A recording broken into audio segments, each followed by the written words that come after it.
আমাদের green boys Chittagong বিশ্ববিদ্যালয় শাখা 2019 সাল থেকে আমাদের ক্যাম্পাসে কাজ করে আসছে পরিবেশ রিলেটেড যে কোনো বিষয়ে। চাকসু রিলেটেডে আমরা দেখতে পাচ্ছি যে 4-5 দিন যাবত একদম ক্যাম্পাসটা ছেয়ে গেছে, একদম পুরোপুরিভাবে লিফলেট ব্যালট পেপারে একদম ছেয়ে গেছে।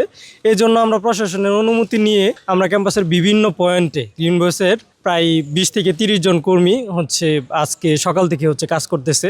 আর ক্যাম্পাসের আপনার যে নির্বাচনের পরের দিন সেই সময় আমরা কাজ করব, এবং কি প্রশাসনকে আমরা বলছি যে আমাদের ক্যাম্পাসটা যেন একদম সুন্দর থাকে। কারণ আমাদের গ্রিন বয়েজের একটা লক্ষ্য যে ক্লিন অ্যান্ড গ্রিন ক্যাম্পাস হিসেবে বাংলাদেশের প্রথম ইউনিভার্সিটি হিসেবে চিটাগং বিশ্ববিদ্যালয়কে তৈরি করা। সেজন্য আমরা প্রশাসনকে চাপ দিচ্ছি আর নিজেরাও করতেছি, যাতে আমাদের যারা বন্ধু বান্ধবী আছে, আমাদের জুনিয়র আছে, সিনিয়র আছে, তারা যেন সচেতন হয়, তারা যেন কোনো কিছু উল্টাপাল্টা জায়গায় না ফেলে, এবং প্রার্থীরাও যাতে তারাও এই পরিবেশ রিলেটেডটা একটু খুব গুরুত্বপূর্ণের সাথে দেখে। যেহেতু চট্টগ্রাম বিশ্ববিদ্যালয় পাহাড়ের রানী বলে খ্যাত, তো সেই ক্যাম্পাসটা যদি একদম এলোমেলো হয়ে যায়, একদম ময়লাযুক্ত হয়ে যায়, আপনারা এসে বলবেন যে ক্যাম্পাসটা এটা কেমন।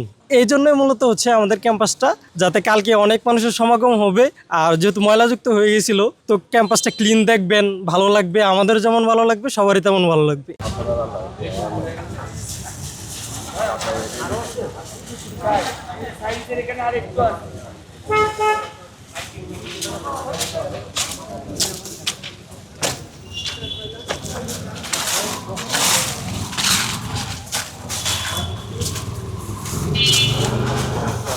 ওপেন ডাম্পিং এখানে 10-12 জন দেখলে আবার আচ্ছা ধরে ফেলছি যেহেতু